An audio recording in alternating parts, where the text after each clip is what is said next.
Okay, it's been about 3 weeks since I did a garden update. You can tell just in general everything is really taking off. Let's start with these peppers. Yesterday I harvested a number of these that are turned red and orange. But this thing is just loaded. So there's a couple of orange ones that are turning ripe. Here's a couple of orange in there.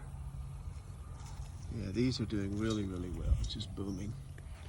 Down here, we harvested a lot of this for salads. This is, gosh, I keep forgetting the name. This is a like a spinach mustard. It's got kind of a spicy flavor. It's like a spinach, but it doesn't have all the oxalates in it that I can't eat. So anyway, there's some red amaranth trying to grow there. Of course, lots of chard. There's just some green leaf amaranth, dinosaur kale. There's the Thai basil that's done really well. This is the red Russian kale. Been harvesting a lot of this for salads. I got some different peppers, some different varieties coming up. This is a purple jalapeno that I'm really hoping will do well. Never had grown purple jalapenos, never even seen purple jalapenos before.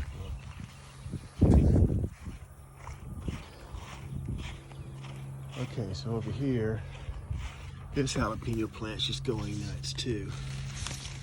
I don't know if you can see all of that in there.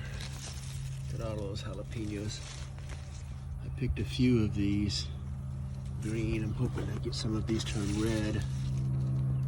Just tons.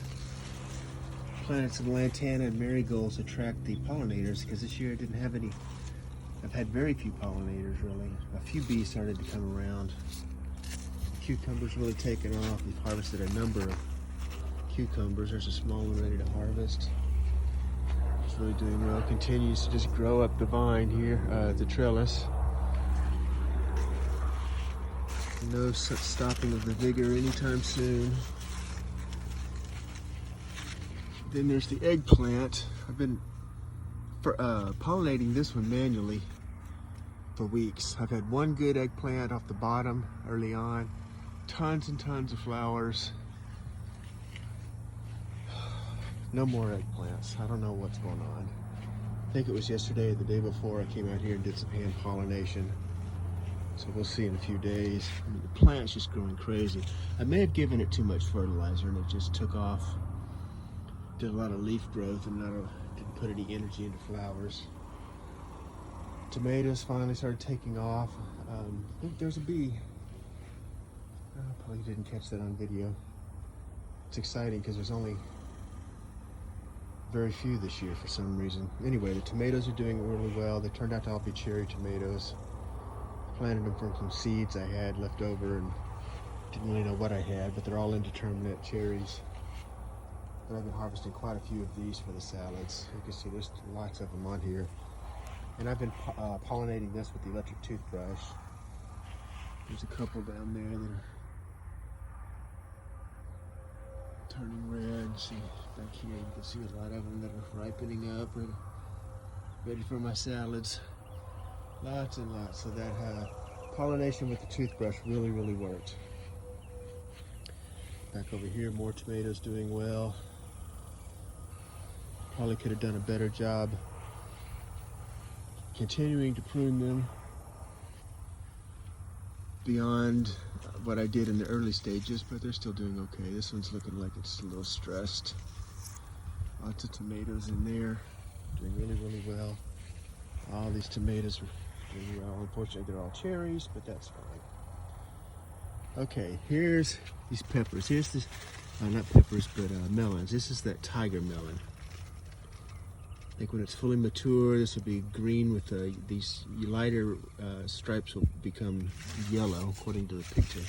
And I've just got quite a few of them in there. You can see there. Into that melon. Let's see what else we got here.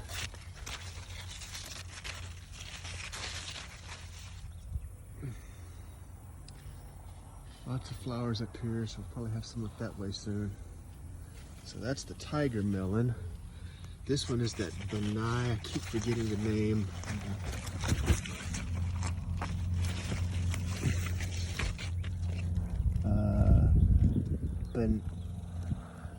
Bahanni pepper, melon.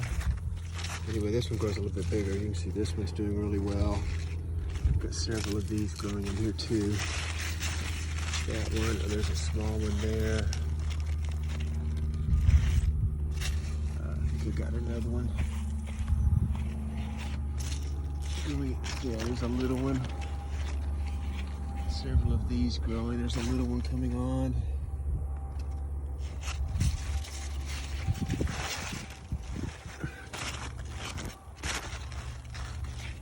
So yeah, these are just really, really vigorous, growing all over the trellis. Doing really, really well. Okay, I planted some black-eyed peas since last time. I had these pots here that I was saving for the fall garden, and I decided these black-eyed peas only take 60 days from seed to fruition. They've been in here about 4 weeks now, and they are doing great. I had too many planted in here, but that's a good problem to have. I should have a bumper crop of black-eyed peas. Some more black-eyed peas over here, along with 3 sunflowers. Sunflowers are really starting to take off the last week or so. Hopefully they'll gain some more height and not choke out the sun from these black-eyed peas. These are looking a little pale. Look how green these are. And these are looking a little pale. I may need to give these some fertilizers. I was looking on YouTube and they said be careful fertilizing your black-eyed peas. Maybe give them a little side dressing early on. After that, stop, because it'll grow all vines and become about 3 times larger than they need to be. A couple more of my raised beds here. I don't remember if I had these filled with dirt since the last time. It's been too hot to go get dirt. I still need to finish this one, but again, this is another look at the way I do the huglekulture raised beds. I get these metal animal troughs from the Tractor Supply. I fill the bottom with some old rotted wood to both take up some volume so it doesn't take as much dirt to fill it, but it also holds and retains water. The roots grow down, attached to those woods, soak up the excess water. I've got this one moved right now because I think I'm going to prop it up on this on this wall instead of behind it. 1 drain hole, that's all I put in them. And they serve as wicking beds as well, because you get all that water built up down below, and that wood soaks up the water, and that the soil inside just wicks it right back up. So the tops of the soil, even in the heat, stay really moist, and I don't have to water as often. Over here's my corn. I think last time I might have just had it popping up, but you can see it's doing really well. I think this week I'll give it a bit of fertilizer, a bit of a feeding, and this corn needs lots of nitrogen. But yeah, I expect I'll start seeing tassels. The tassels are the first signs of the ears of corn. I've seen those here within a few weeks.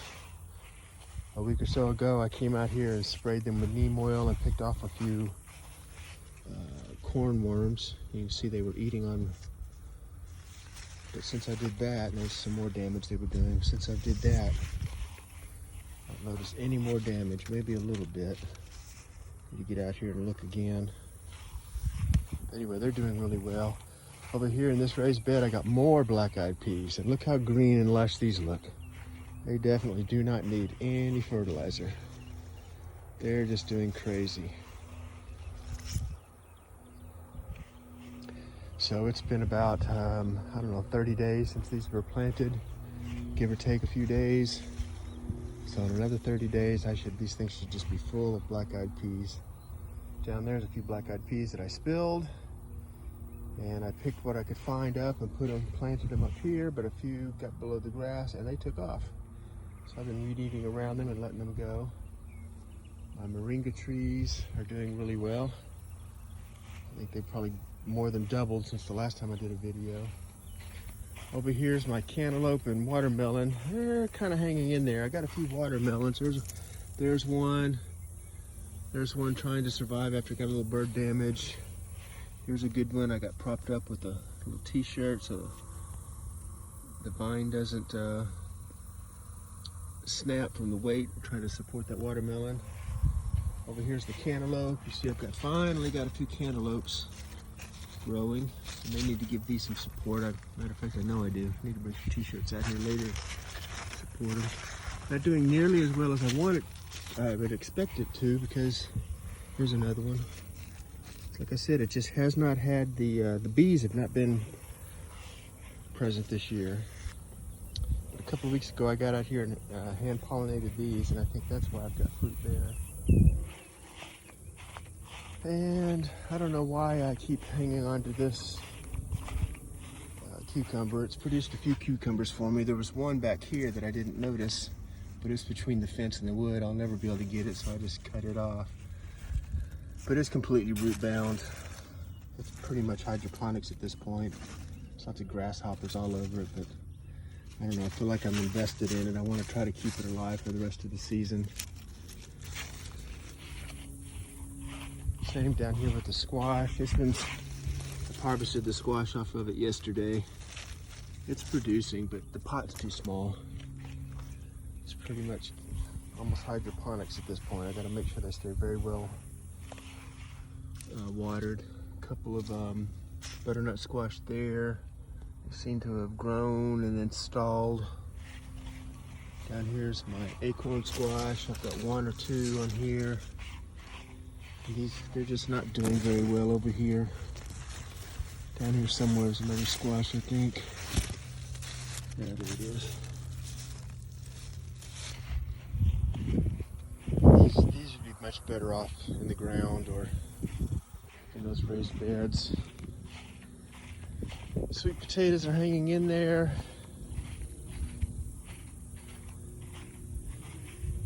They dry out every now and then. I'll give them a good deep watering. They perk back up. I'm pretty much just letting them go at this point. I may fertilize them again on Sunday.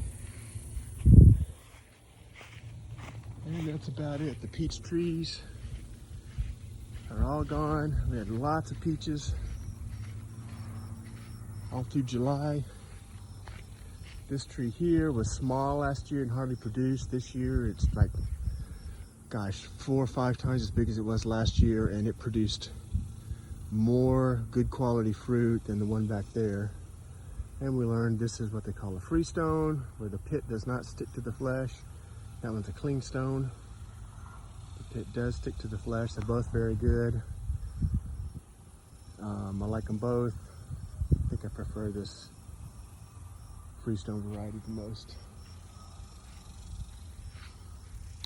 We have had some bees, but they've been over here in these crepe myrtles, so I don't blame them. There's an abundance of nectar up here for them. But even still, I don't know if it's coming through on the video or not, but I'm not seeing any bees right now. There's so few this year, it's very odd. And there's a little bit of aloe vera. We planted this year, transplanted. We've got an aloe vera plant that is just, the genetics is just fantastic. It just doubles and doubles and doubles. You can see a few coming up. This one was having some trouble early on, but it seems to be adapting to the hot sun now.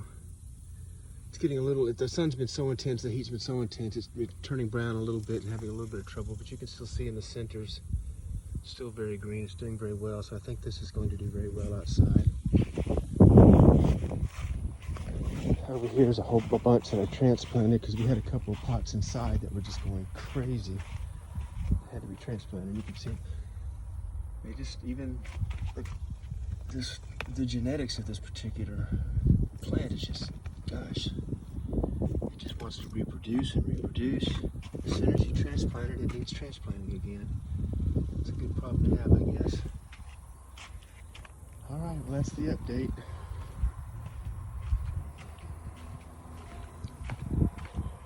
Guess we'll try to come back in another week or two and see where we're at. Maybe pretty soon we'll have some black-eyed peas to show off. Never grown those before. And some corn. We'll have some corn to show off next time, hopefully. At least the tassels. All right, see ya.